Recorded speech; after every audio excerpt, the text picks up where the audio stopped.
그러니까 나를 찾아가는 이 시기가 늦은 시기는 없어요. 정말 내가 원했던 거, 하고 싶었던 거, 이런 게 과연 뭘까? 그러면서 하나하나 우리 인생을 재밌게 살아갈 수 있다는 거죠.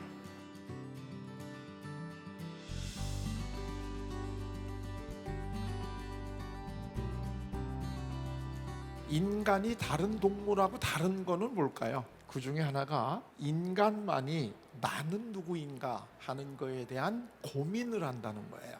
그리고 진짜 나를 찾아서 그렇게 살아가려고 노력을 한다 하는 게 이 다른 동물하고는 다르다는 거예요. 예를 들면 우리가 잘 아는 동화 중에 뭐 욕심장이 개 이런 게 있잖아요. 그 욕심장이 개가 어느 날 아주 운수가 좋아가지고 뼈다귀 하나를 얻었단 말이에요. 이 갈비를 음미해 가면서 먹으려고 집에를 가다가 보니까 한 마리가 이걸 이제 갈비를 물고 있는 거예요. 그래서 야, 내가 저 뼈다구를 저거를 빼서 오게 되면 오늘은 2개를 먹을 수가 있구나, 이렇게 생각을 하고 그거를 뺏으려고 왕하고 그 개한테 덤벼들었다가 자기 입에 있는 것도 놓쳤다. 이게 이제 욕심장이 개잖아요. 그 욕심장이 개 동화가 우리에게 주는 거는 뭘 주는 걸까요? 교훈이 물에 비치는 그 모습을 자기인 줄을 모르는구나, 그런 의미죠.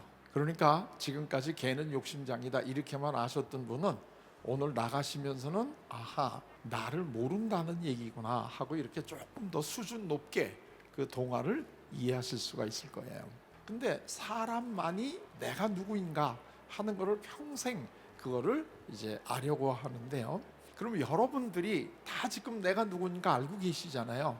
근데 그 나가 정말 나일까요? 여기서부터 이제 심리학이 시작이 되는 거거든요. 모든 학문의 그 기본은 이거를 찾아 나가려고 노력을 하는 거죠. 뭐 우리가 고대 그리스 철학 제일 먼저 떠오르는 게 이제 소크라테스, 뭐 이제 이런 사람들이 떠오르는데, 그 소크라테스가 했다는 유명한 얘기가 뭐 너 자신을 알아라 이런 거잖아요. 너 자신을 알아라, 이 이야기를 우리가 한번 이렇게 꼬아서 이걸 한번 이해를 해보게 되면 무슨 뜻인가요?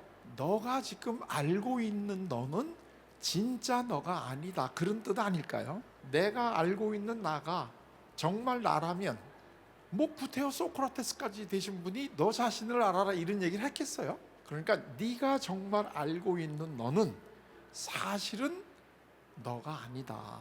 그렇기 때문에 너 자신을 알아라 하는 게 이게 그 소크라테스가 우리에게 던지는 질문이 아닐까요?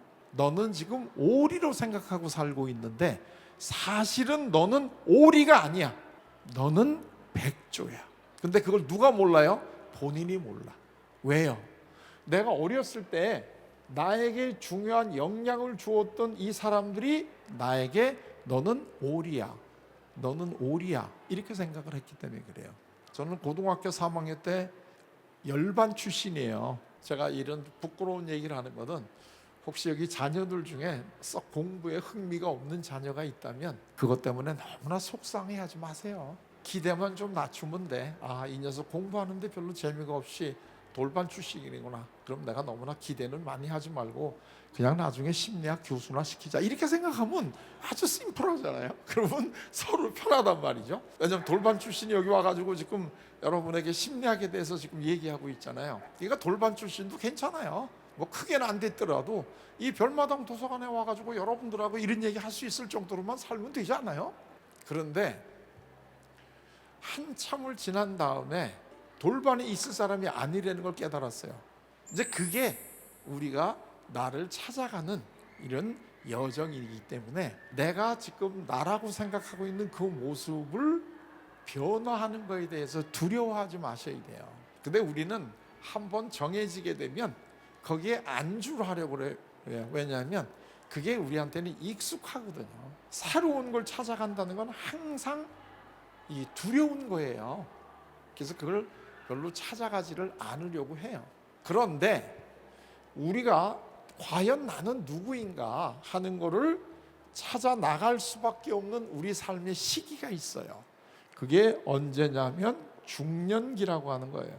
우리 삶에서 이 중년기라고 하는 게 더 이상 네가 진짜 너가 아닌 모습으로 살아가면 안 된다 하는 것을 우리에게 끊임없이 우리 마음 속에서부터 이제는 내가 변화해야 돼, 너 진짜 너의 모습으로 살아야 돼 하는 이러한 그 요구를 자꾸 하는 게 중년이에요.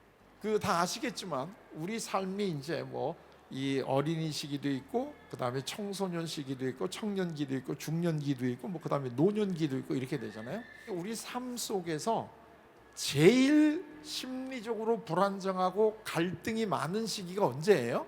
청소년기. 그 다음에 또 불안한 시기, 심리적으로 굉장히 불안정한 시기가 언젠가요? 그게 소위 중년기예요.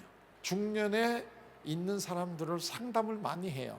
더더군다나 이제 부부 상담도 많이 하는데, 그럼 부부 상담을 중년에 받으러 오는 사람들이 다 우리가 사회적으로 볼 때 성공하지 못한 사람들이 올까요? 우리 사회에서 굉장히 성공했다는 부부들도 이 부부간에 이게 만족스럽지 못해가지고 이 부부 상담을 받으러 와요. 그런데 이분들이 부부 사이에 불만이 있다고 찾아오지만 궁극적으로 그 부부들의 문제의 핵심을 찾아가 보게 되면 자기가 누군지를 몰라요. 그래서 진짜 나를 찾아가는 과정에서 서로 부부 사이에 갈등이 일어나는 경우가 굉장히 많이 있다는 거예요. 예를 들면 요즘에 우리 사회에서 초등학교 3학년 때부터 의과대학을 가기 위해 가지고 학원을 다니거나 과외를 한다고 그러잖아요. 그러니까 그 부모들이 자녀를 잘 살게 하기 위해서 우리 사회에서는 지금 의사가 되는 게 그래도 오랫동안 자기 일을 할 수 있고 경제적으로도 윤택하게 살 수 있으니까 의사가 되라 하고 초등학교 3학년 때부터 이 부모가 학원에 보내고 과외를 시킨다 하는 그 마음은 충분히 이해가 돼요. 그러나 초등학교 3학년 때부터 의사가 되라는 부모의 이 그 압력에 못 이겨가지고 과외를 하는 애들이 설사 의사가 됐다고 한들 그 인생이 그렇게 행복할까요? 왜? 그거는 내가 아니거든요. 나는 의사가 되고 싶은 게 아닐 수도 있어요, 나중에 보게 되면.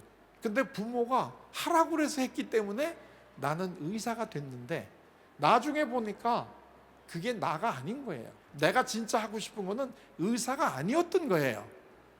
그래서 방황하는 분들을 저는 자주 만나요. 근데 오히려 우리 사회에서 눈에 띄지 않는 정말 장삼 이사들이 평범한 사람들도 아주 행복하게 사는 분들이 참 많아요. 그 사람들은 정말 내가 좋아하는 것, 내가 누구인가 하는 것을 알아서 그 삶을 살아가고 있는 분들이기 때문에 정말 진알을 찾아가면서 그거를 실현하면서 살아가는 분들이기 때문에 그분들이 오히려 중년을 넘어가면서 훨씬 더 행복하게 살아가는 분들이 많아요. 그렇기 때문에 세상은 공평한 거죠. 의사만 행복하고 의사 못한 사람은 불행하고 변호사만 행복하고 변호사 못된 사람은 불행하다면 이 세상이 얼마나 한심한 세상이겠어요? 우리 사회가 그나마 민주사회가 됐고 그나마 선진국으로 만약에 제대로 들어간 사회라고 한다면 각각이 자기가 정말 잘하고 원하는 일을 하면서도 잘 살 수 있는 사회가 돼줘야 되는 거죠. 웃고 싶을 때는 웃고 놀고 싶을 땐 놀고 공부하고 싶으면 공부하고 자기의 제일 적성에 맞는 일을 하면서도 다 즐겁게 살 수 있는 세상이, 그게 우리가 가고 싶은 세상이지, 의사나 변호사 아니면 다 불행하게 사는 세상이 우리가 가고 싶은 세상이 아니잖아요. 그러니까 나를 찾아가는 이 시기가 늦은 시기는 없어요. 정말 내가 원했던 거, 하고 싶었던 거, 이런 게 과연 뭘까? 그러면서 하나하나 우리 인생을 재밌게 살아갈 수 있다는 거죠. 오늘 제 강의는 이걸로 마치도록 하겠습니다. 예, 고맙습니다.